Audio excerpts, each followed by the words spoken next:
After months of agitation, heckling and threats, the opposition New Patriotic Party has finally taken the decision to suspend its national chairman, Paul Afoko. The main recommendation of the disciplinary committee was that the national chairman should be suspended indefinitely.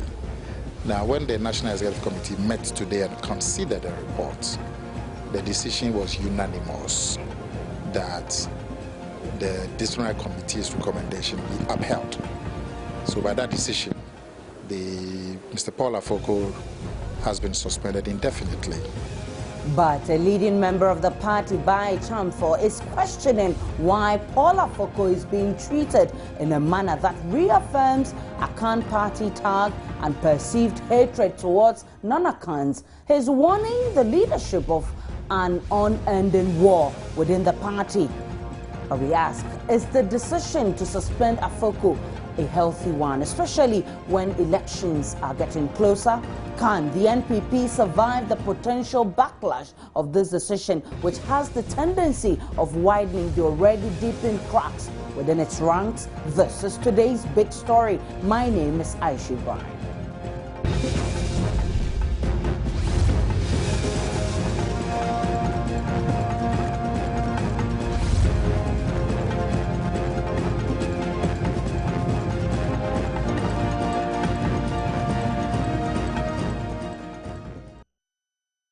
So despite stiff resistance against a National Executive Committee meeting called by Vice Chairman Freddie Blay and against an injunction filed at the Human Rights Court to stop the meeting, the NEC managed to convene and in a unanimous decision suspended party chairman Paul Afoko. Our reporter Kwasha Fred Nyama caught up with Nana Komia, the party's director of communication, after the announcement.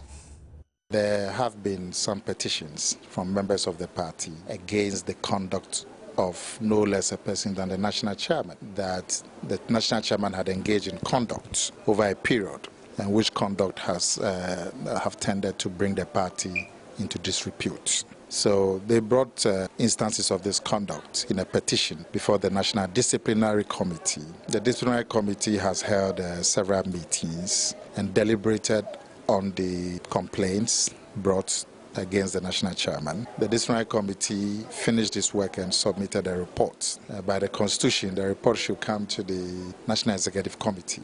Today, the National Executive Committee met to deliberate on the disciplinary committee's report. The main recommendation of the disciplinary committee was that the national chairman should be suspended indefinitely. Now, when the National Executive Committee met today and considered the report, the decision was unanimous that the disciplinary committee's recommendation be upheld. So by that decision, Mr. Paul Afoko has been suspended indefinitely.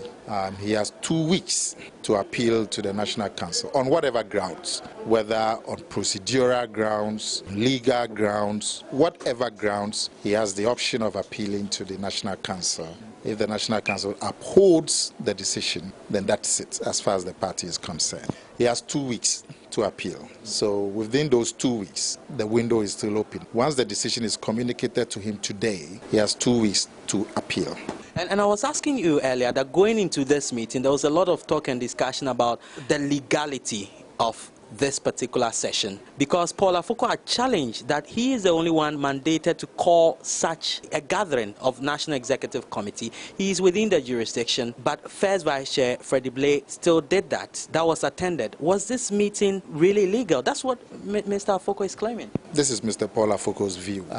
This is also the opposite view of the National Disciplinary Committee and also the National Executive Committee. I would not be able to say that this one's view is correct and the other one's view is wrong. But like I said, the proper forum for Mr. Afoko to bring his grievances, whether they are legal grievances, whether they are procedural grievances, he has the option of putting them into writing, appealing before, make an appeal to the National Council, and then he can canvass the views for a wider. The National Council is a much wider body than the National Executive Committee, so some fresh thinking will be brought onto the matter at that stage. Nana Komia, a few months to a very crucial election after the NDC would have been in power for 8 years. The NPP certainly will want to win this election. Will this not be a distraction? There will certainly be some resistance from the camp of Paul Afoko.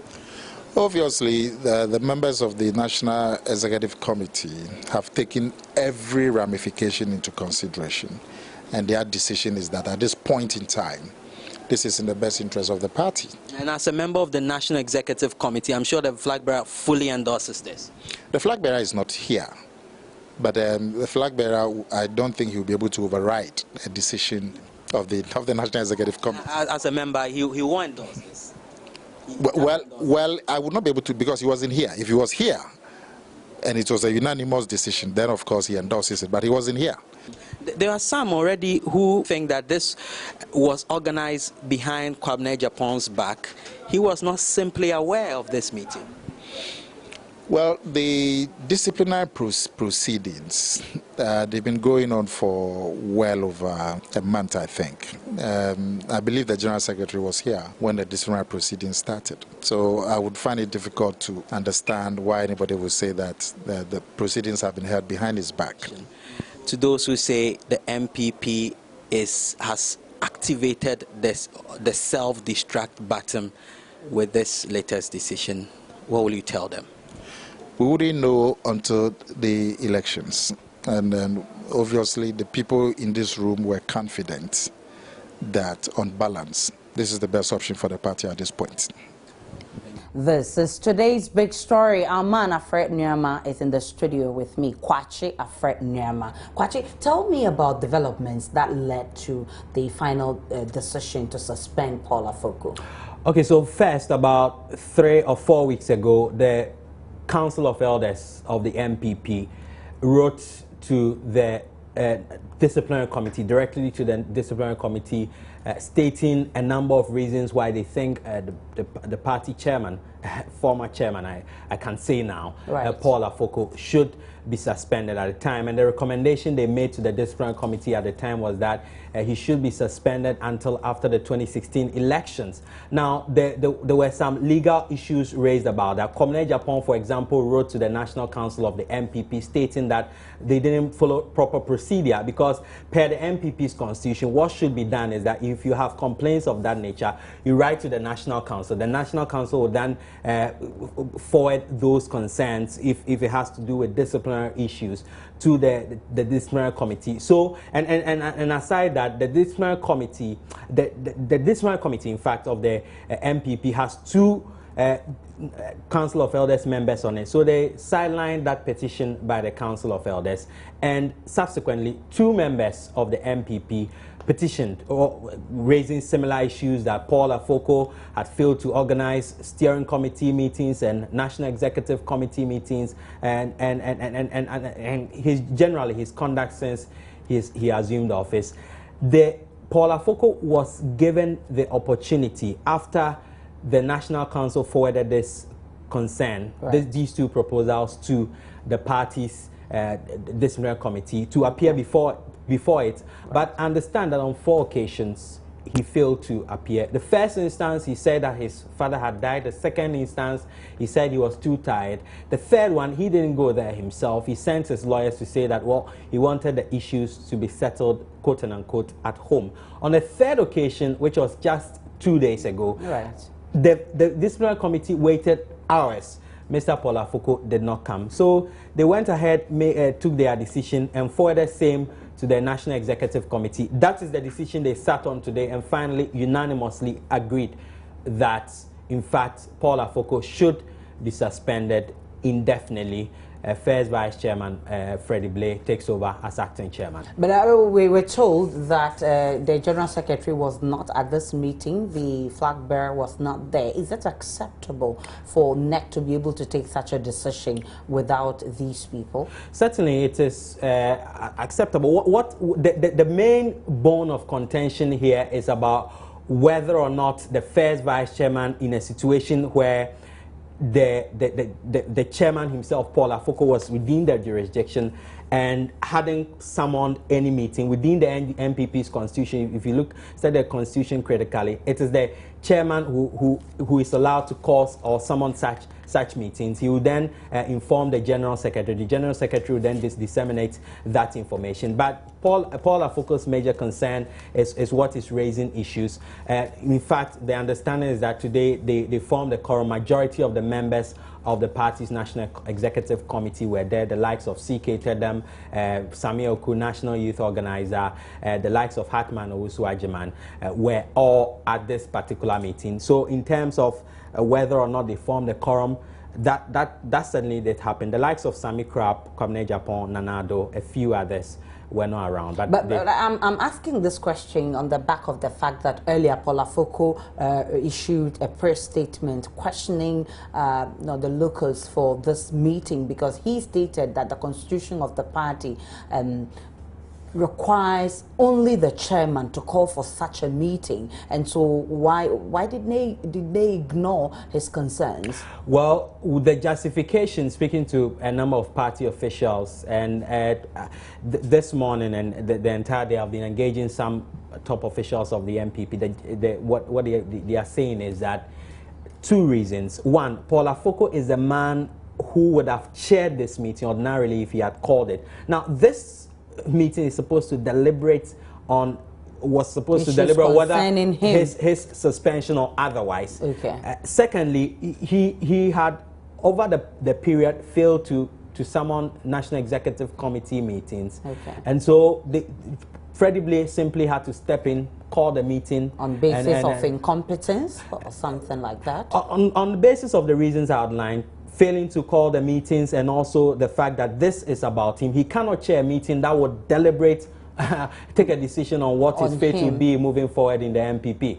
But before you went into this meeting, I'm sure you had some information already. So were you expecting this to happen at the NEC meeting? Certainly, it would have been news and shocking if the National Executive Committee had decided otherwise, because speaking to a number of top guns in the NPP, a number of the members who form part of the National Executive Committee, this was something they'd been looking forward to. So it was not so surprising when after the meeting I heard that it had been a really unanimous decision. It was clear after the meeting the mood at the party headquarters, the one of excitement.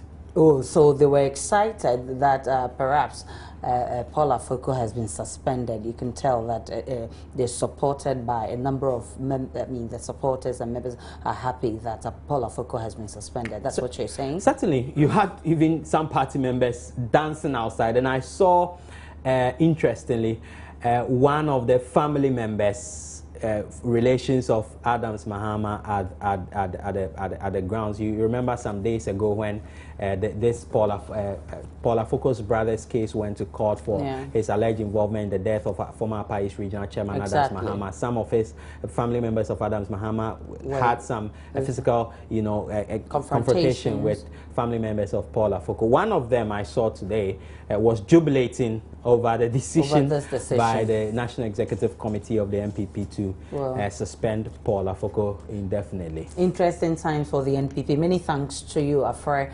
for your information on today's big story. We'll be speaking shortly to a political analyst, Joe Jackson, who will be joining me in the studio. But we've been talking about the NPP and the internal wranglings in the party, especially as the party prepares to do what we call the make or do elections in 2016, and with all these wranglings. We'll be looking at the effect or what this means to the fortunes of the party after this break.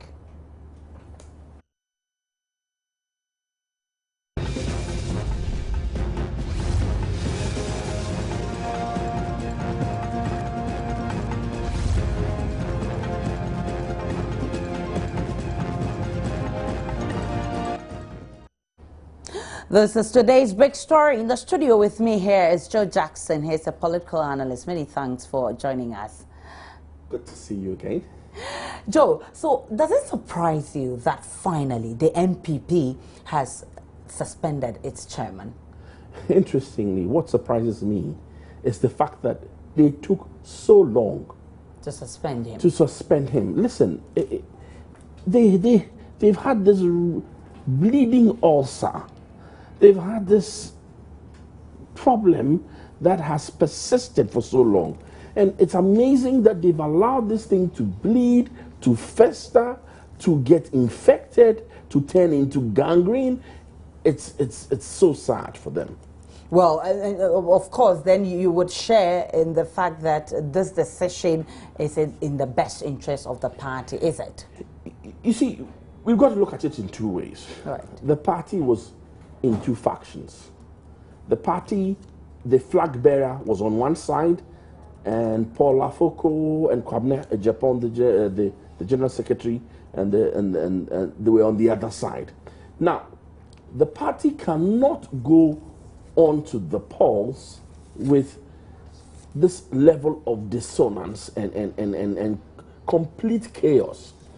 What in a lot of us who have been observing them, what we kept saying was this: Nana Addo has to take a decision. He either sues for peace or he gets rid of them quickly.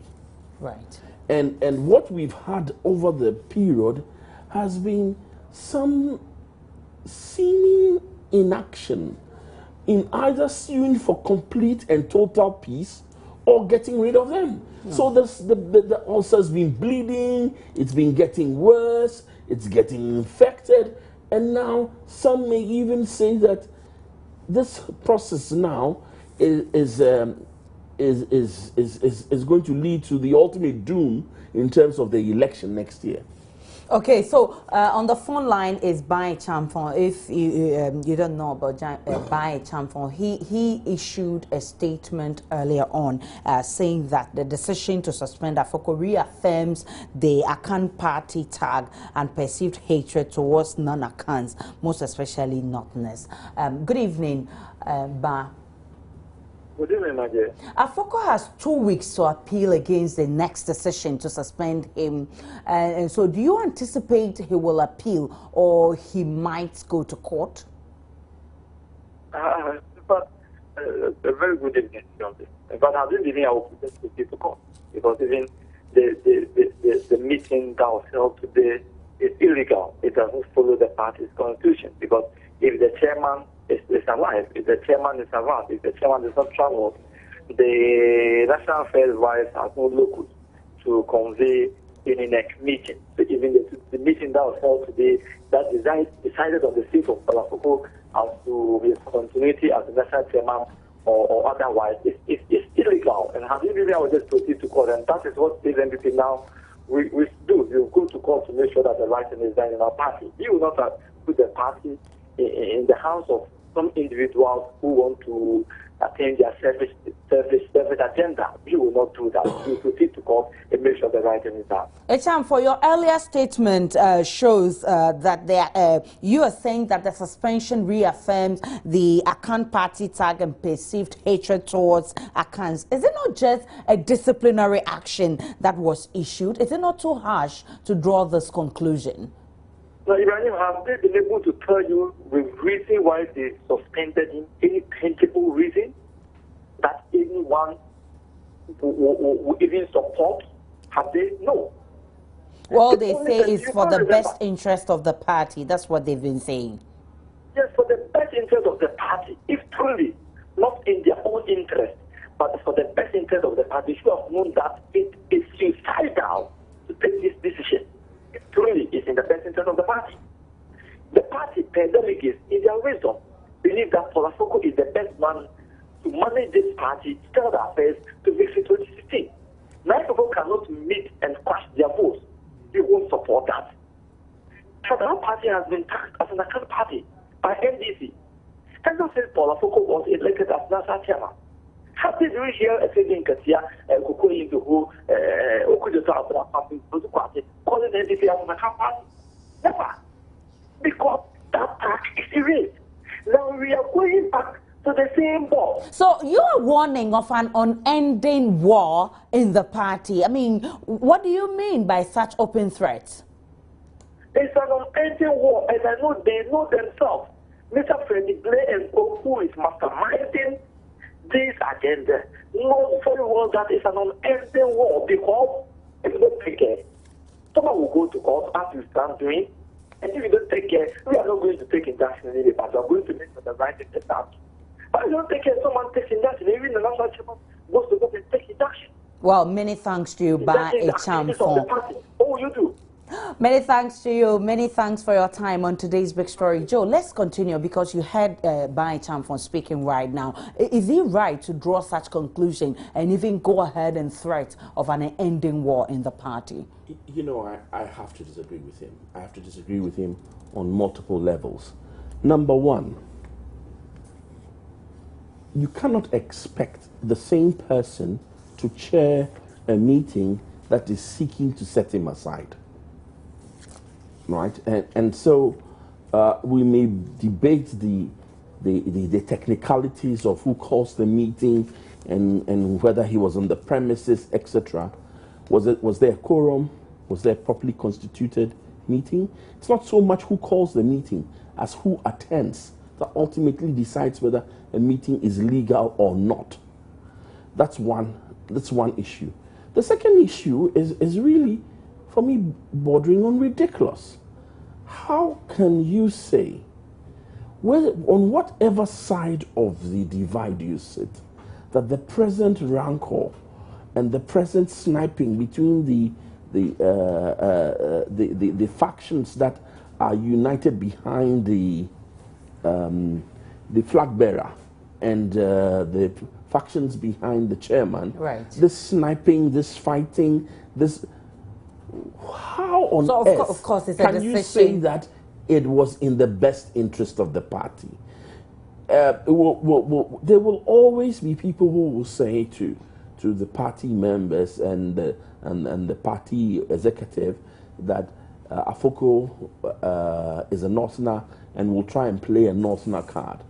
But from outside, it's also easy to point out that Bawumia, who is a leading member of the flag bearers team, is a Northerner.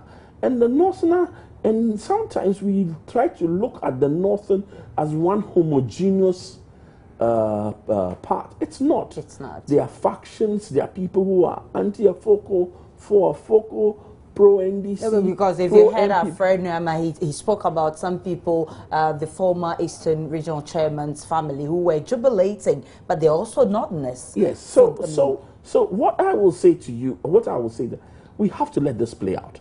But there's one obvious thing. Some of us outsiders believe that the NPP's biggest crime is not so much that they got rid of, they're trying to get rid of Paul Afoko, that they've taken this long. Okay, but more importantly is the fact that all of these come on top of the flag bearers' rise and build tour, which he just ended across the country. Would you say that he just embarked on a fruitless journey? There were two completely different things. And I suspect strongly that the rise and build tour was actually to garner support for this action. But not to mend deep cracks in the party? Well, to garner support, mend the cracks, ask members to unite behind him whilst they get rid of with the